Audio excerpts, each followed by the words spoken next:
பச்சை பயிர் கஞ்சி வைக்க போகிறேன். அதுக்கு ஒரு அழாக்கு அரிசி, சாதா அரிசி, அதே அளவுக்கு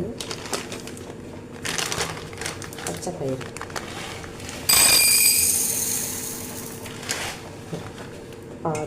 பாதி கப், ஒரு கப்புக்கு அரை கப்.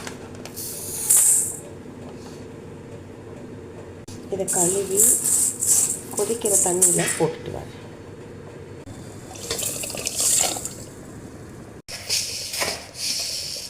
அரிசியும் பச்சை பயிரையும் போட்டிருக்கேன். இனி கொஞ்சம் வெந்தயம் போடணும். அப்புறம் சின்ன வெங்காயத்தை வெட்டி இப்போ போட போகிறேன். வெங்காயத்தை வெட்டி அதில் போடணும். இங்கே பாருங்கள், வெட்டி வச்ச சின்ன வெங்காயம் நல்லா கொதித்து வேகட்டும், நல்லா வேகணும். அப்புறம் நம்ம தேங்காய் பால் ஊற்றுவோம் கடைசியில். சிக்கனுக்கு சின்ன வெங்காயம் தேங்காய் பால் ஊற்றிட்டேன். தேங்காய் பால் ஊற்றி எப்படி கொதிக்குது. ஹலோ, மத்தியானம் லன்ச் ரெடி பண்ணிட்டேன். என்னென்னு பார்க்கலாம். டிஃபனும் இருக்குது, கஞ்சி, பயிறு கஞ்சி, ரைஸு, ரசம், சிக்கன்,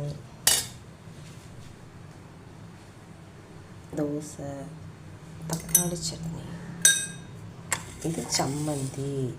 இது எதுக்குன்னா கஞ்சிக்கு. கஞ்சி இப்படி எடுக்கலாம், சாப்பிட்லான்னு பார்ப்போம். கொஞ்சமாக கஞ்சி எடுத்து காட்டுறேன். இங்கே பாருங்கள்.